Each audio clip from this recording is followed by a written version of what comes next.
Olá pessoal, sejam todos muito bem-vindos a mais um episódio do Conversa com Energia, o podcast aqui da SolarSul que visa conversar com pessoas sim do setor de energia, mas também com empresários, clientes e trazer histórias de valor para vocês. Hoje aqui, nesse episódio, eu tenho a honra de receber o senhor Andreas Elter, sócio proprietário do Moinho Taquarense S.A., né? Para nós aqui, Motasa, né?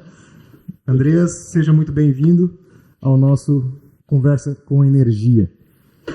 Bom dia, Walter. Bom dia a todos. Obrigado pelo convite de estar aqui com vocês. Enfim, tentando contribuir com algum conteúdo, como tu colocaste, Walter, e algumas histórias. Histórias temos muitas.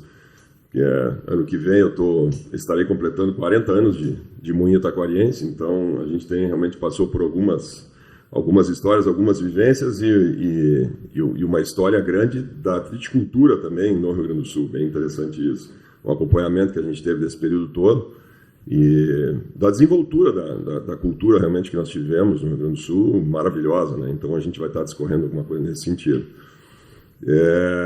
Moinho Taquarense limitada, tá, Walter? Hoje nós estamos faltou limitar, faltou o LTDA no final. O Motasa realmente vem de Moinho Taquarense S.A., então, de fato, foi fundada lá atrás a S.A. Então aí a gente já pode contar um pouco dessa história, né?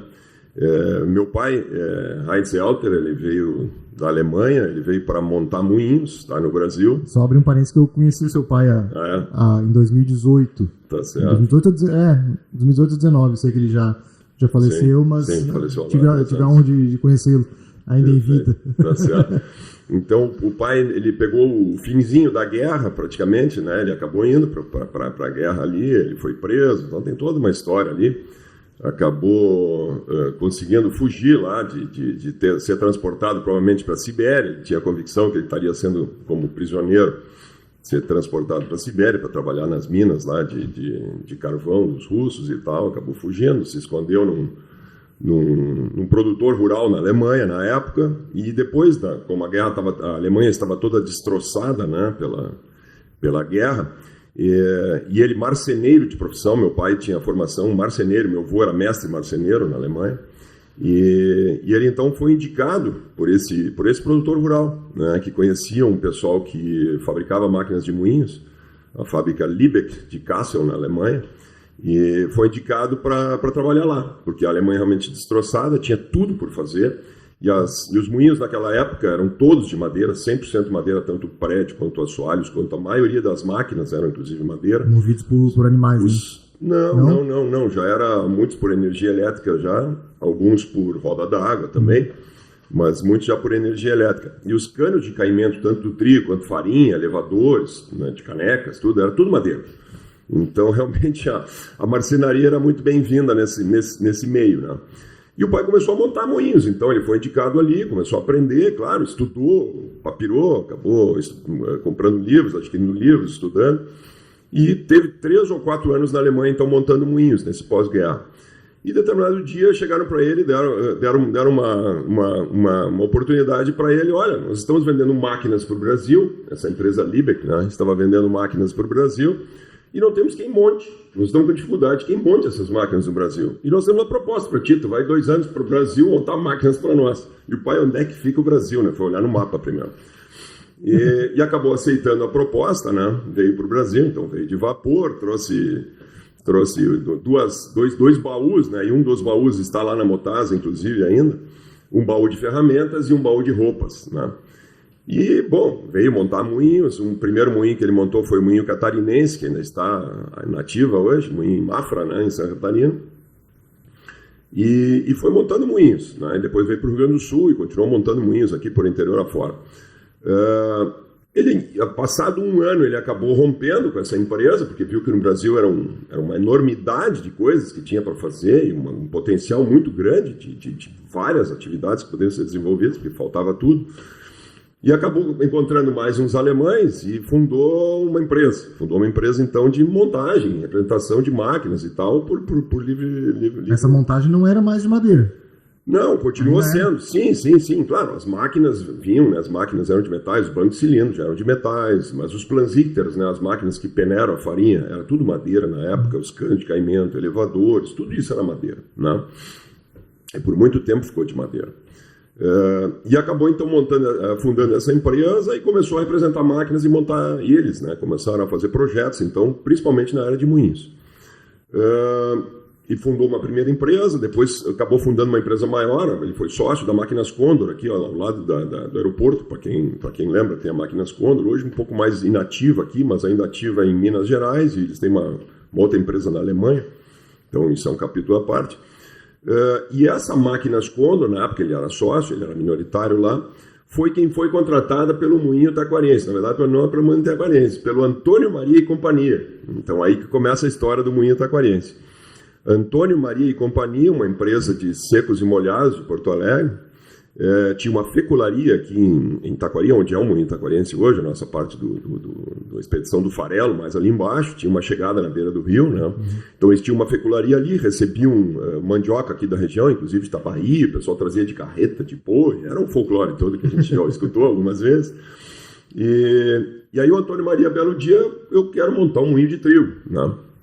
E resolveu então encomendar esse projeto para Máquinas Condor, e aonde o pai veio então montar esse moinho. E aí contava que ele vinha de vapor, porque a estrada era muito precária. Ele vinha de vapor, embarcava às 11 da noite, eu acho que em Porto Alegre, 4, 5 da manhã estavam aportando aqui em Taquari. Com vapor Porto Alegre. Com vapor Porto Alegre. Na navegação antes. Isso, eram 2 vapores, né? Um era o Porto Alegre e o outro era, não me lembro o nome. E aí ele passava a semana aqui, né, montando o moinho e tal, e voltava, normalmente sexta-feira voltava a Porto Alegre, que era a base dele. Então foi um moinho que ele montou, né, o Moinho Taquarense. Bom, passados alguns anos, o Antônio Maria, enfim, já então o Moinho Taquarense S.A., que ele tinha fundado, ele tinha o Antônio Maria lá em Porto Alegre, e aqui ele tinha fundado o Moinho Taquarense S.A., que tinha inúmeros sócios. Então tinha muitos sócios de Taquari, muita gente de Taquari se tornou sócio dele ali. Eu acho que foi a forma dele aportar capital, né, na época. Então buscou muitos sócios. E esteve dificuldade, anos depois, sei lá, 4, 5, 6, 8 anos depois, o moinho teve extrema dificuldade, atrapalhado e quase quebrado. E aí o pai e esse outro ex-sócio dele da Máquinas Condor, que era o majoritário, compraram o Moinho Taquarense na época, né? Então isso foi em 1965, acho que por aí. Com 64, já se passavam 10, 12 anos que tinham, que foi de 1954 o moinho, né?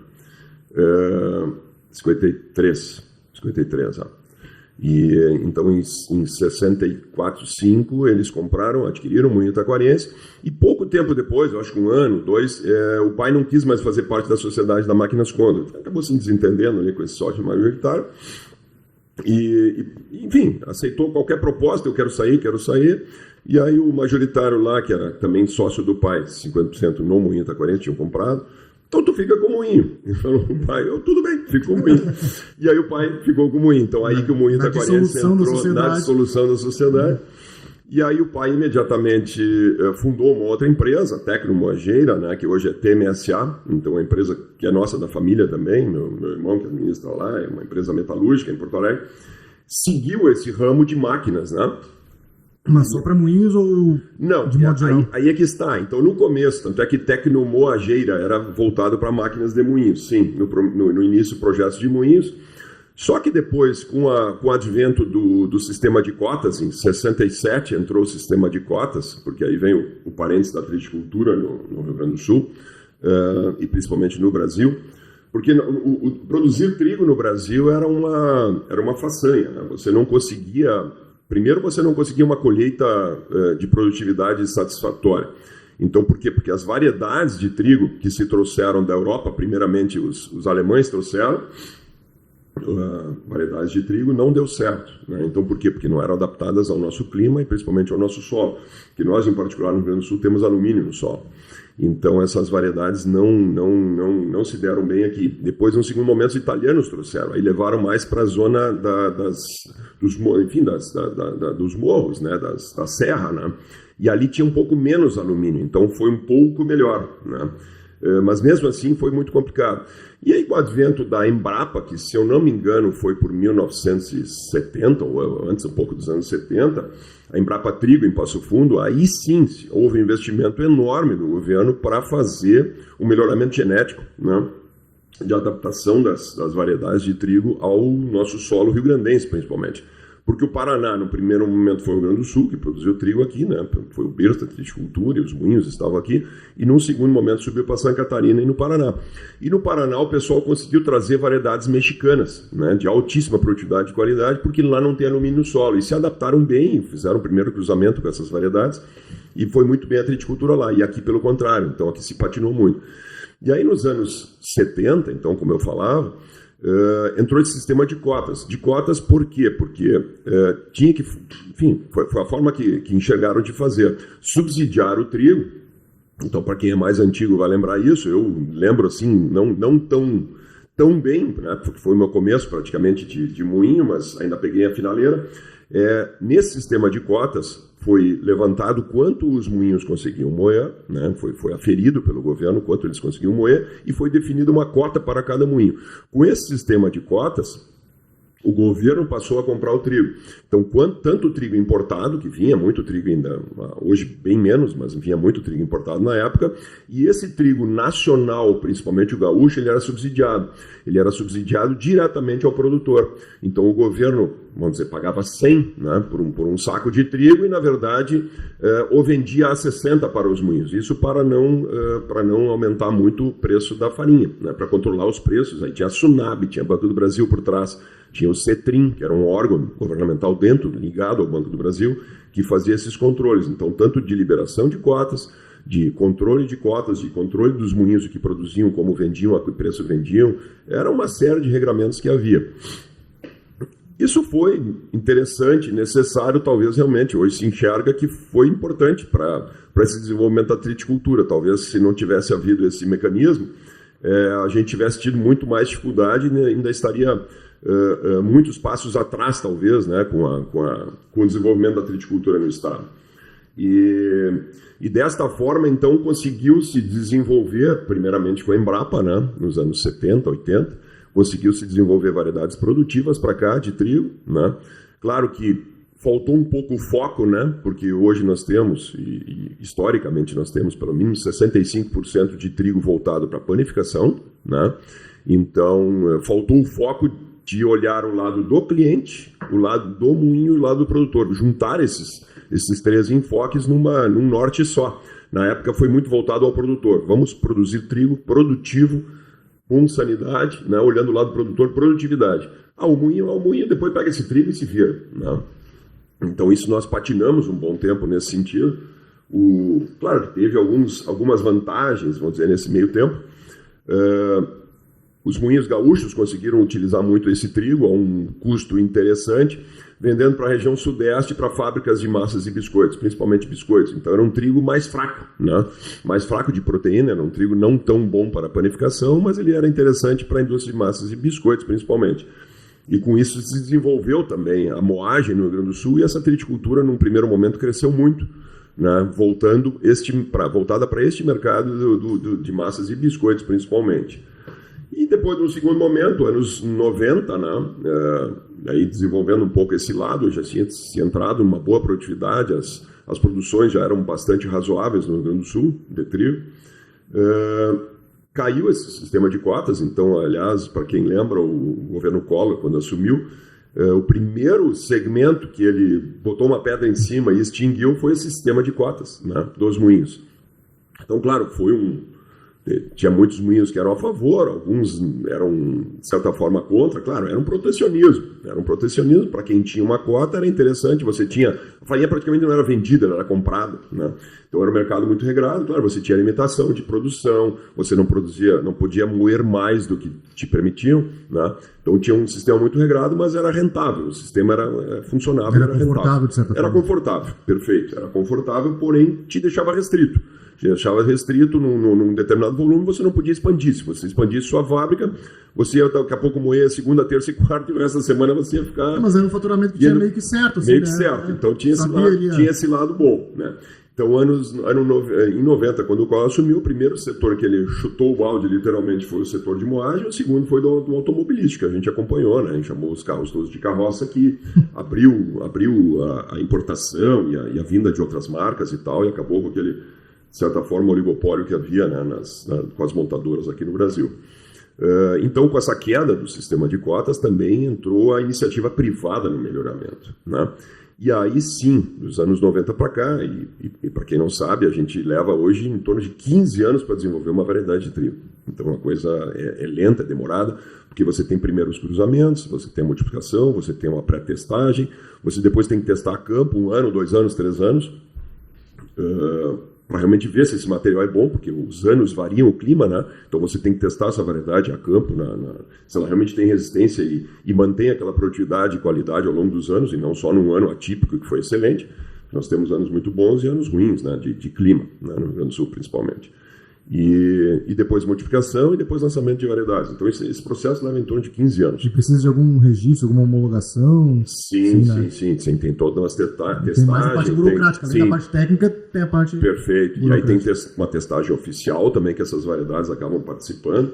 Mas como eu falava, então, nos anos 90, caiu e entrou a iniciativa privada nesse melhoramento genético. E isso deu um salto monumental na qualidade do trigo gaúcho, principalmente. Paranaense já, como eu falei antes, já andava num patamar muito bom por esse cruzamento de genética mexicana que eles tiveram e conseguiram alcançar por conta de não ter alumínio no solo. E nós aqui com alumínio no solo, realmente tivemos que partir de materiais totalmente adaptados e desenvolvidos e cruzados aqui. E hoje, né, por realmente, com certeza, muito mérito dessa iniciativa privada, nós temos variedades de trigo pão, né? Não vou dizer trigo melhorador, né? Mas um trigo pão de boa qualidade no Rio Grande do Sul.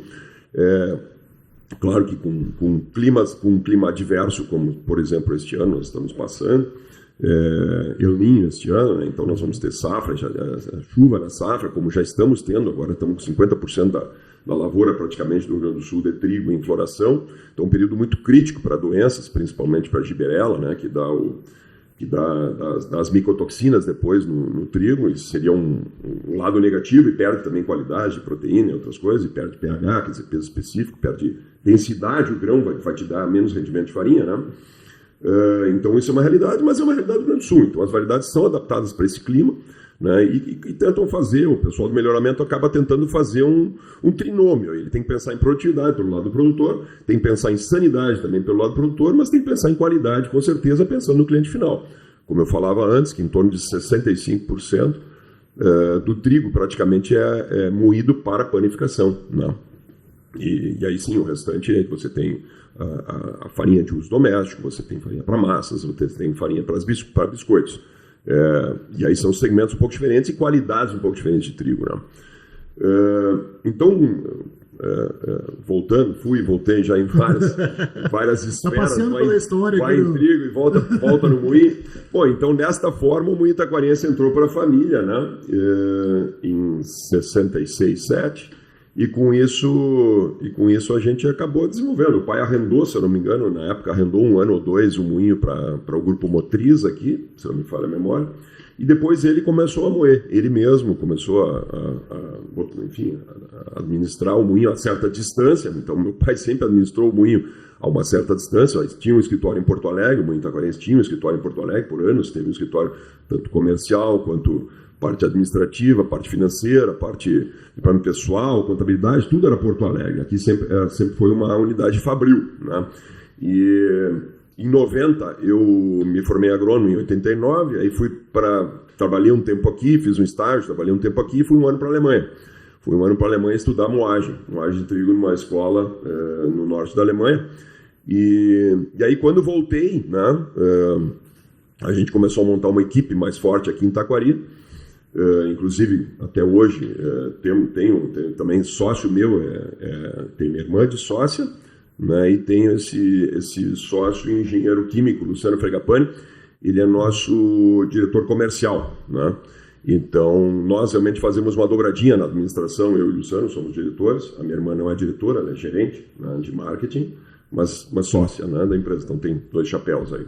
E o Luciano, então, em 93, ele veio trabalhar com a gente e a gente veio desenvolvendo a empresa desde lá. E aí trouxe toda essa equipe, enfim, essa participação toda, o desenvolvimento, a administração toda da empresa veio para Taquari, a partir de 93. Então a gente trouxe primeiro a contabilidade, depois trouxe financeiro, depois trouxe o departamento pessoal, né, e foi montando toda a estrutura, inclusive comercial. Então, desde lá a gente vem concentrando toda a força administrativa e de produção no Moinho Taquarense em Taquari. E deixamos Porto Alegre, né? Então, realmente, aí seguiu a metalúrgica nossa da família segue em Porto Alegre, mas o Moinho Taquarense realmente com base em unidades somente em Taquari. Bom, então essa é mais ou menos a história. E aí eu entrei em 90, como eu estava falando, e a gente fez todo esse desenvolvimento e crescimento, né? Então a empresa na época, como eu falava ali, então voltando para o sistema de cotas, o Moinho Taquarense moía 60 toneladas 24 horas, né? Então a gente fala em produção de moinho, é capacidade 24 horas. O moinho moía 60 toneladas 24 horas. A gente passou em 90 moía 60 toneladas. Depois, em 93, a gente passou para 120. Em 98, a gente passou para 180. Em 2000 e qualquer coisa, a gente moeu 220. E hoje moemos 300 toneladas 24 horas. Né? Então, e aí, realmente, aí falta estrutura fabril, vamos dizer assim. Para aumentar essa capacidade, teria que montar um outro diagrama, realmente, porque ali já não comportaria mais. Já não comportaria mais colocar mais máquinas, né, no atual prédio. E paralelo a isso, a gente fez todo um desenvolvimento. Então, claro, anos 90 se coqueava farinha, né? Então tinha um funcionário que levantava, dois funcionários, um levantava para o outro, botava no coco, na cabeça mesmo, né? E empilhava farinha, transportava novamente para uma correia transportadora, ia para cima do caminhão. Isso em 2000 isso já faz 15 anos, eu acho, mais ou menos, foi em 2007, 2008, por aí. A gente fez toda uma melhoria, sim, na estrutura de armazenagem de farinha, fez um investimento muito grande, e automação da produção. Então, botamos sistemas supervisórios, silos de farinha, extração de farinha, tudo automatizado, com sopradores. Hoje temos equipamentos de última geração da Haver alemã, tanto para invase quanto paletização, então ninguém mais bota a mão na farinha hoje. Os nossos sacos são todos valvulados, eles são lacrados, né? Então essa máquina inclusive lacra os sacos por ultrassom, você não consegue acessar essa farinha fica fechada. Isso tem dois viés. É insabotável, tem o viés da qualidade e tem o viés da segurança do trabalho, né? Então, perfeito. São duas coisas que abrangem essa modernização. Hein? Perfeito, abrange esses dois lados e realmente a qualidade para o nosso colaborador, vamos dizer, que trabalhava realmente no chão de fábrica, principalmente no invase ali, era bem mais bruto. Claro, moíamos 60 toneladas 24 horas, então se a gente pensar a quantidade de farinha, hoje a gente produz 250 mil sacos mês de farinha, né? Então isso tudo movimentado à mão humana é quase impensável, né? Teríamos que ter um exército de pessoas e realmente é muito bruto. E, aliás, antigamente, para quem recorda, os sacos de farinha eram 50 quilos. Então, hoje é 25, né? Então, na época, era 50 quilos, era muito mais bruto, né? Que ainda tem o raio do saco de cimento ainda de 50 quilos, aí, que eu acho que é um assunto à parte aí. Acho que há um lobby aí do cimento aí de ainda 50 quilos, que é um absurdo, né? Então, pela ergonomia, é um negócio totalmente não recomendável. 50 quilos é para arrebentar todo mundo. Mas é mais ou menos por aí, né? Então, o que mais nós tínhamos para... Vamos seguir, né? Vamos seguir. Então, temos aqui uma empresa que chega aos seus 70 anos, né? E nesses 70 anos passou por muitas etapas, né? De construção administrativa, de construção da parte técnica, como essa modernização que tu acabou de contar e que ocorreu há uns 15, 16 anos atrás, né? Então, nesse processo aí de 70 anos, né? Foram muitas acomodações que precisaram ser feitas de gestão de administração para que se fluísse o negócio. Hoje a Motasa é conhecida como referência, principalmente na parte de panificação, né, com suas farinhas espalhadas aí a nível Brasil, dá para dizer, né? Nível Brasil. Nível Brasil, dá para dizer. E, assim, algumas desafios dessa gestão para se manter 70 anos, porque uma coisa é tu abrir uma empresa, tu ter uma empresa e ela perdurar X tempo, mas 70 anos, né? Aí já estamos na segunda geração da empresa. Então é um tempo muito grande. O que tu enxerga assim, como maiores desafios para manter tanto tempo uma empresa aberta e com qualidade? Então, principalmente o material humano, é o que tu tinhas falado. Então, a gente realmente tem uma equipe maravilhosa e o desenvolver dessa equipe, principalmente os valores que nós temos na empresa, né? Eu acho que isso é o que a gente escuta, né? Enfim, é o que a gente transmite, escuta e montou essa nossa equipe toda muito aguerrida, realmente, muito unida. Então, nós já tivemos vários exemplos de momentos de dificuldade, tivemos vendavais que nos acomediram, que levantou o telhado da oficina, que levantou o telhado de cima do silo. Nós temos caletões lá em cima do silo, claro, é tudo concreto, mas além disso tem caletões em cima, então isso poderia estar choveria e choveu um pouco para dentro dos silos. Então, nós tivemos vários exemplos já de que a nossa equipe pega junto, não tem dia, não tem hora, né? E está todo mundo junto lá, engajado e com vontade de ajudar e tal. Então, isso são exemplos de que a gente veio trazendo, veio montando. É uma equipe, né, que eu acho que tomara que isso perdure pelas próximas gerações. A gente sabe que as gerações mais novas pensam um pouco diferente, enxergam às vezes as coisas um pouco diferente, mas a gente acaba, de certa forma, montando isso, transmitindo isso. Os mais velhos transmitem aos mais jovens. Acho que os mais jovens acabam entendendo que é assim que a empresa enxerga, é assim que a empresa valoriza, e ela também, no momento que as pessoas fazem mais do que é o esperado, e eu acho que isso é muito forte o que nós temos na Motasa, né? A nível de diretoria e principalmente a nível de gerência, né? Os gerentes valorizam muito as pessoas que fazem mais de menos fazem mais, né? Então são contratadas para uma determinada posição, uma determinada atividade, e acabam sendo proativos, e acabam dando sugestões, e acabam dando, né, contribuições, não só em outros setores, mas principalmente no seu setor, tentando movimentar as coisas, enxergando mais longe, né, dando possibilidades de um crescimento no todo. Isso eu acho que é uma cultura que nós temos, e talvez as pessoas que não fiquem, muita gente acaba ficando na Motasa, e nós temos, aliás, um turnover muito baixo, o pessoal gosta de trabalhar na empresa, mas temos gente que não fica, né? Não fica porque às vezes não dá muito certo na posição, ou pessoas que acabam partindo para outros desafios, mas talvez não se adequem então a essa cultura, ou não enxergam isso como tão valorizado, ou como valor para eles mesmos, né? Talvez seja esse o motivo.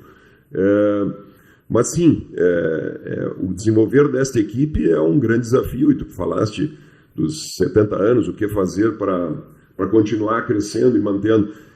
Nós temos que continuar, na verdade, com um P&D muito forte, e temos desenvolvido realmente o setor mais fortemente. A gente tem que estar à frente, então isso é uma das nossas missões, né? Um ponto importante, a gente estar sempre lançando novos produtos, lançando nova tecnologia, buscando novas tendências, e eu acho que isso é uma forma de valorizar o nosso produto, valorizar o nosso cliente, né, e valorizar o setor, e fazer algo diferente, né, fazer algo em prol do próprio setor, que aliás é um setor que tem muito a desenvolver ainda, né? Claro que nós temos culturas imensas, o Brasil é um continente, né?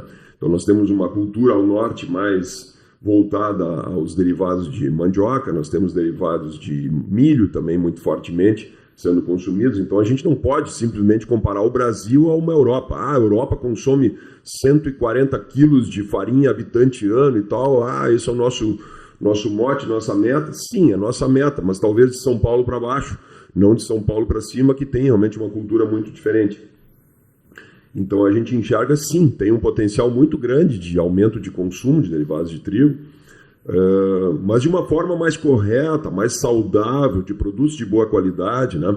A gente agora está trabalhando muito fortemente esses produtos de longa fermentação, então são produtos mais saudáveis, mais digestíveis, mais harmônicos, né? E principalmente de maior shelf life, maior qualidade, né? Então, assim, a panificação ela passou por um bom período por por busca de redução de custo, né? E onde todo o processo automatizado era bem-vindo e vamos fazer mais rápido e podemos fazer para ontem, né? Só que se perdeu muito a qualidade, né? Então isso está tendo hoje uma volta, claro que sempre vai ter seu espaço, né? Um pão de baixo custo, né? É necessário também. A gente tem muita gente de baixo poder aquisitivo que tem que fazer render melhor o seu dinheiro, mas sim, tem um potencial muito grande para esses produtos de alta qualidade, no desenvolver dessa panificação mais, inclusive a nível de Europa está voltando muito, né? Então, porque lá passou sim também por uma automação, industrialização, congelamento de produtos muito forte, e isso vem num viés um pouco ao contrário, novamente, buscando qualidade, né? E a gente esse é o nosso mote principal, é buscar, sim, produtos novos, lançar produtos novos, novas tecnologias, e principalmente produtos de alta qualidade para esses pães de alta qualidade. Então é um ramo forte que a Motasa tem, né? E enxergamos que é um potencial forte que temos de fazer um diferencial, né? Então isso caminha para toda uma assistência técnica diferenciada, para uma logística diferenciada, para uma venda técnica diferenciada, né? E para um desenvolvimento desta panificação, então, enfim, com cursos, com chefes, toda uma não é uma mudança de cultura, mas é um desenvolver desse produto. Esse produto não se vende, né? O nosso diretor comercial, Luciano, sempre fala, esse produto não se vende sozinho, não é você chegar lá com uma farinha de panificação, aqui desenvolve, o cara faz sozinho. Não, isso não faz sozinho. Então você tem que mostrar como, você tem que treinar, você tem que habilitar.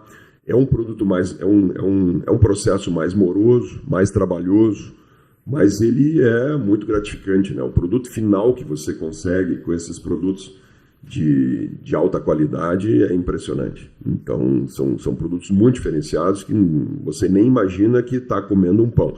Então você fala em pão, você fala em pizzas também artesanais de longa fermentação, maravilhosas que dá para fazer. E esses produtos acabam realmente sendo um diferencial de mercado e a gente está tentando se encaixar fortemente nisso. Temos produtos de premium também, né, da panificação, uma panificação de alto padrão, que não esses de longa fermentação, mas é mais ou menos aonde a gente tenta se encaixar. Porque se você vai pensar em trabalhar volume, vamos dizer, então você cai numa mesmice, né? É difícil. Então, uma empresa e aí voltamos para o Rio Grande do Sul, e para a triticultura, e para a moagem no Rio Grande do Sul. Então, hoje nós temos uma capacidade instalada no Rio Grande do Sul de 2.300.000 toneladas ano de moagem, né? Para uma produção que ano passado foi 6 milhões de toneladas de trigo, uma loucura. Jamais pensado, e o potencial ainda é maior se a gente pensar na área de verão, que fica ou em pousio ou coberta de aveia e na verdade, mais para cobertura, né? Que poderia estar sendo plantada de trigo. Só que aí tem um viés de exportação, né? Então, realmente, o Rio Grande do Sul tem um potencial forte de exportação, tem janela no Porto de Rio Grande para isso, tem uma capacidade tranquila de exportação para países de norte da África, que são costumeiros importadores de trigo, e se não importam da França, importam dos Estados Unidos ou da Argentina, eles importariam daqui sem problema, e eu acho que isso é um negócio que não tem mais volta, isso vai ser uma realidade. Mas o consumo, onde eu queria chegar, é essa moagem de 2.200.000 toneladas, 2.300.000 toneladas de potencial no Rio Grande do Sul, moagem, capacidade instalada, o consumo de derivados de trigo no Rio Grande do Sul é apenas 800.000, em torno de 800.000 toneladas, né?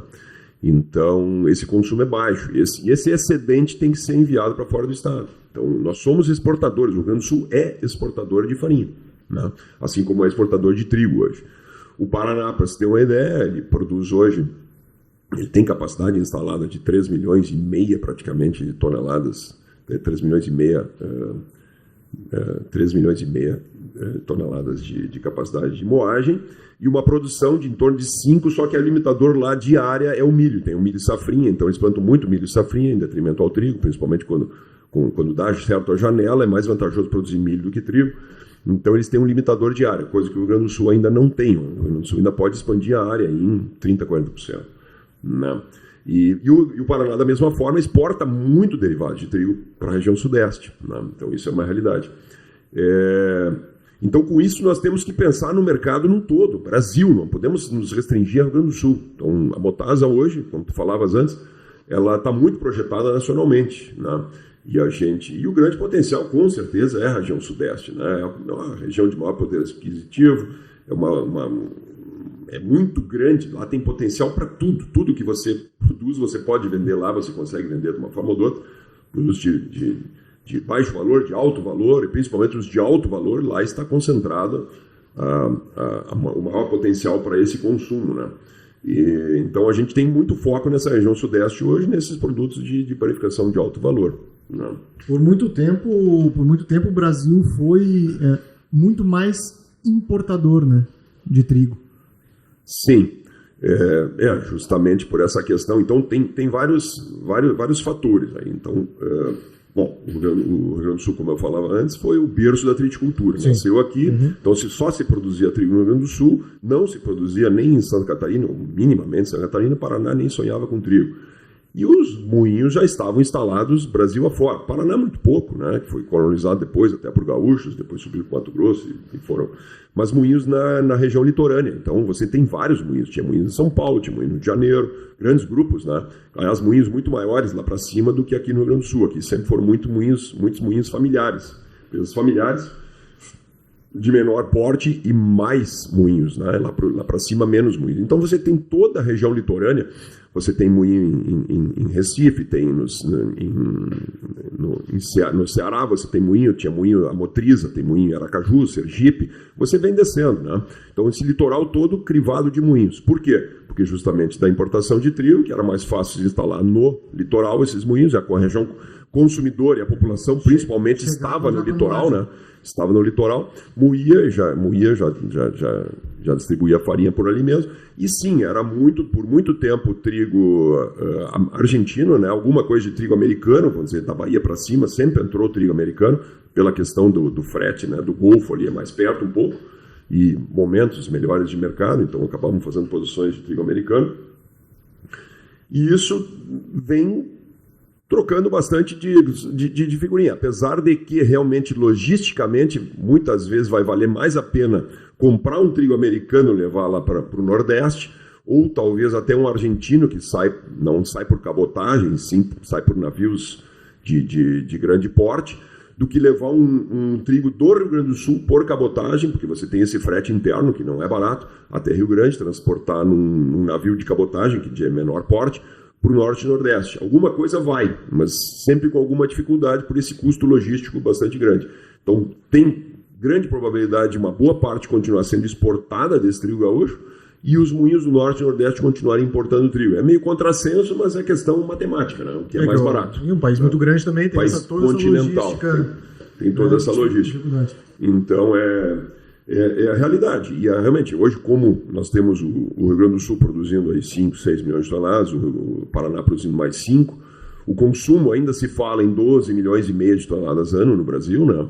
Então você tem importado muito pouco trigo, né? Claro, que como exporta uma parte disso, que a última, que a gente fizesse a conta, 5 mais 6, mas hoje produz trigo irrigado em Minas, no sul de Minas, no sul da Bahia, no São Paulo produz alguma coisa de trigo também. Então todos os estados produzem alguma coisa de trigo, né? 200 mil na Bahia, 250 mil, aliás, em Minas, né? Umas 100 mil no sul da Bahia, umas 200 mil em São Paulo. Isso tudo vai gerando, né, demanda para consumo e menor necessidade de importação. Mas se pensássemos em toda a produção nacional, se não exportasse um grão, nós teríamos que estar importando talvez 1 milhão de toneladas somente de trigo, né? Porém, com a logística, acaba se exportando, então, como eu falei, grande parte desse trigo gaúcho, e acaba importando por outras vias, então, logisticamente é mais interessante e compõe. Mas sim, se já se importou em torno de 70% do consumo de trigo brasileiro ano, né? Consumo de moagem ano, e hoje se importa 25%, 30% somente, né?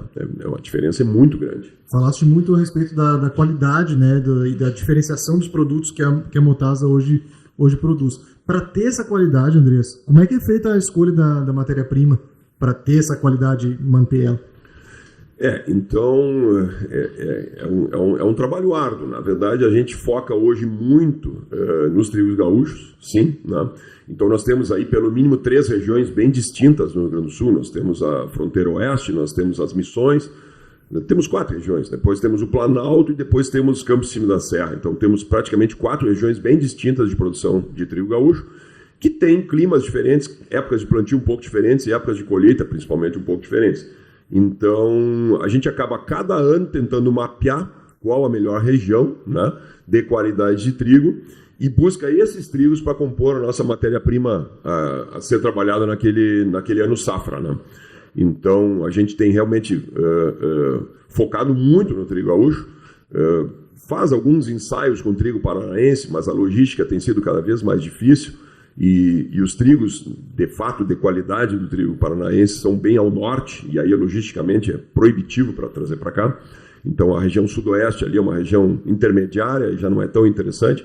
A gente tem focado, sim, muito mais na busca de trigos gaúchos de qualidade e temos variedades realmente muito boas hoje. Claro que a gente também, por outro lado, tenta orientar tanto os cerealistas quanto produtores das variedades mais interessantes a serem plantadas, das variedades que podem ser misturadas, então, porque tem uma série tem um número muito grande de variedades, né? E você tem variedades de trigo que são um pouco mais produtivas, mas não são tão boas assim para panificação, né? E aí envolve outras coisas, envolve quantidade de glúten, né? Envolve qualidade deste glúten, envolve cor desta farinha, porque o brasileiro é uma característica muito singular no Brasil, no mundo todo, mas no Brasil muito forte.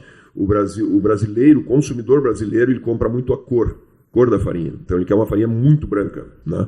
E que a gente vai olhar assim, a nível nutricional, a nível, inclusive, de saudabilidade, se a gente for olhar, as farinhas muito brancas, muito de miolo de trigo, assim, sem muita enzima, que na verdade as enzimas e vitaminas estão mais na parte externa da casca, né? Então aí vai o lado oposto, extremo, 100% para o outro lado, que é o integral, né? Então, poderia ser um meio termo, mas o brasileiro ainda consome muito cor, então isso e é uma característica do grão. Então você tem trigos com as mesmas características, qualidade e tudo, com cor um pouco mais escura e outras bem mais claras, né? Então a gente acaba fazendo blends de trigos por conta desta valorização do mercado pela cor, né? Então essa busca de trigos diferenciados de cor para ajustar justamente essa cor final da farinha tão desejada pelo consumidor, né? Então é dessa forma que se trabalha, segregando trigos, fomentando, fazendo inclusive recomendações, variedades que podem ser misturadas, e esta originação ano a ano ela acaba tendo alguma busca um pouco diferente. Nem todo ano, este ano, por exemplo, como falávamos antes ali, este ano nós temos El Niño, né? Estamos vendo aí toda esse clima maluco que já deu essas enchentes, né, na nossa região, no Alto Taquari e tudo mais. Estamos ainda com previsão de mais chuvas em setembro e outubro, justamente o período de praticamente colheita, grande parte da colheita do trigo gaúcho. E isso nos preocupa, porque no momento que o trigo está pronto, está se aprontando, estas chuvas acabam diminuindo muito a qualidade do grão. Então elas tanto escurecem a farinha, né, o endosperma deste grão acaba escurecendo, quanto caem a qualidade da farinha desses grãos. Cai a proteína, cai o pH, que é o peso específico, o peso hectolítrico deste grão, então dá menor rendimento de farinha. E aí você tem outras várias características. O falling number, a atividade enzimática, ela sobe muito, né?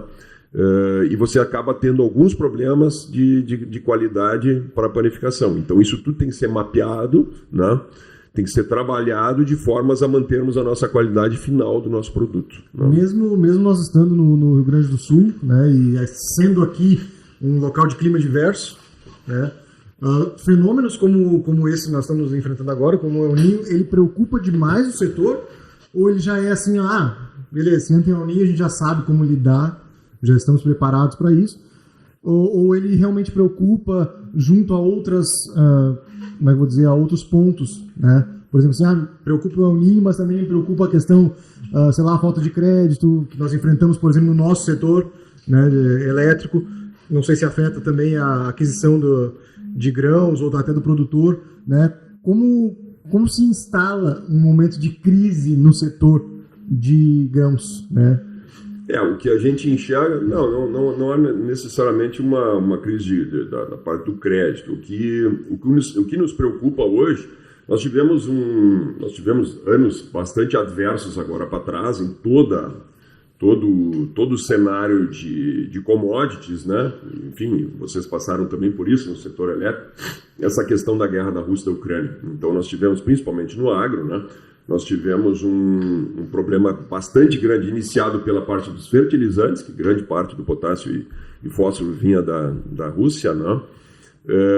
Nós tivemos uma crise desse fertilizante todo, e a questão do valor das commodities mundialmente, 2 anos para trás, iniciada a guerra, ela foi deu um boom, né? Um boom de preços enorme, e justamente agora, então, esse momento, justamente as commodities voltaram muito. Então, tanto voltou muito o valor dos fertilizantes, quanto voltou o valor fortemente de todas as commodities agrícolas. E isso nos preocupa, principalmente, claro que afeta a nós também, porque nós perdemos valor agregado. O trigo baixa de valor, a farinha também baixa de valor. E já baixou alguma coisa, já se acomodou bastante, né?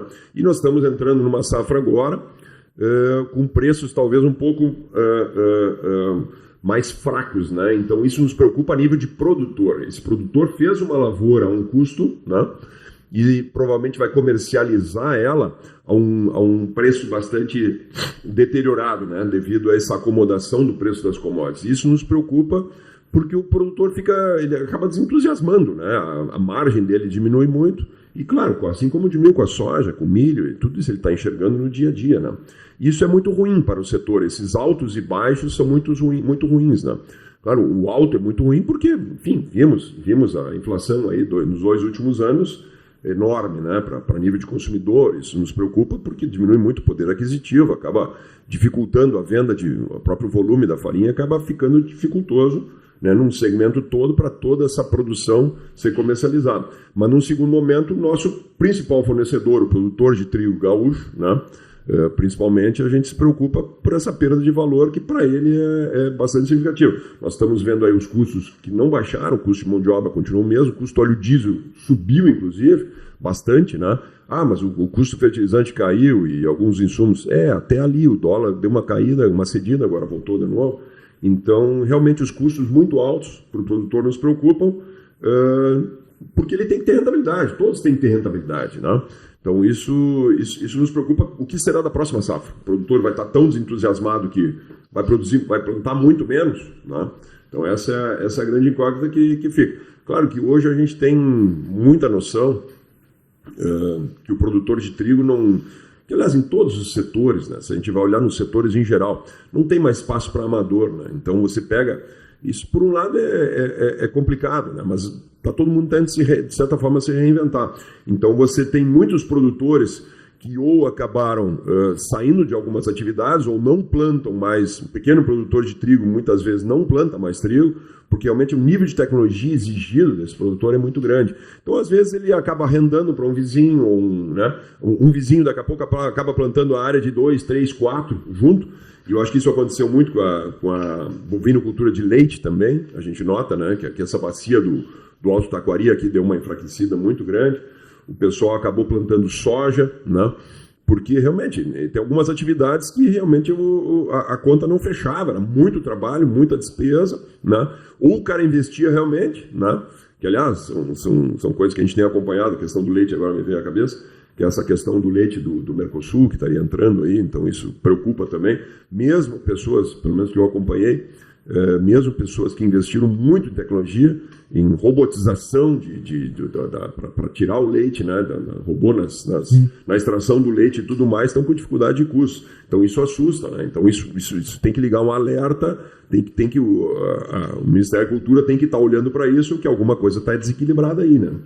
Mas realmente a trigricultura nos preocupa nesse sentido, que pode que haja um desânimo, né, para a próxima safra. Então isso é muito, muito lamentável. Só que, por outro lado, são commodities. Nós trabalhamos realmente a nível mundial. Hoje, como eu falei antes, nós produzimos 6 milhões de toneladas daqui no Rio Grande do Sul, nós vamos ter 2, 3 milhões de toneladas que vão ter que ser exportadas. E a que preço? A preços mundiais, né? Então, se o trigo russo está FOB $240, $230, o americano da mesma forma, um pouquinho mais, o gaúcho vai ter que trabalhar junto tabela nesse nível do russo, porque senão ele não vende, né? Então, mas é complicado, né? É complicado principalmente que você planta num cenário e colhe no outro, então não é fácil. Uma fábrica a céu aberto, né, como é a agricultura, não é muito fácil. Andrés, eu estava lembrando agora aqui uma coisa que veio na minha cabeça, tu falou antes, há pouco, sobre a grande contribuição para essa longevidade da Motasa serem as pessoas, né, que trabalham lá. E vocês ganharam há pouco tempo o selo GPTW. Perfeito. Né? Eu lembrei disso aí agora. Comenta um pouquinho disso pra gente, assim, que na verdade nada mais é do que uma coroação de todo esse trabalho, né? Um reconhecimento de todo esse trabalho feito já há tanto tempo pela Motasa. Perfeito.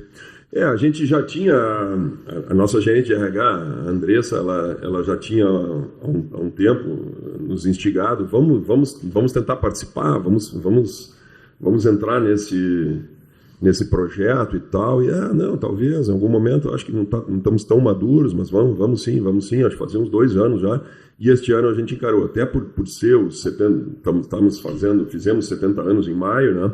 Então, acho que é um ano, como tu disseste, é um ano de uma certa coroação da empresa, e a gente resolveu investir nesse projeto, e por nossa grata surpresa e satisfação, realmente a gente atingiu esses níveis muito bons, né? Realmente excepcionais de pontuação, que venha realmente a demonstrar que estamos no caminho certo, que estamos com equipes engajadas, equipes realmente bem focadas.